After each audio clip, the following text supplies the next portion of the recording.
gore ili kako je spavati preko 7 sati ujutro. Pa to je i dobro. Vidi konja.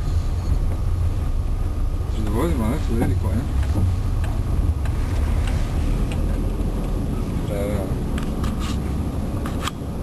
On to odvezan? Nije zavezan, ima kolac. Kako tako slobodno šeta ledina? Pa ima kolac, ideš desno dole, vodim, ali ima mjesto da pasa.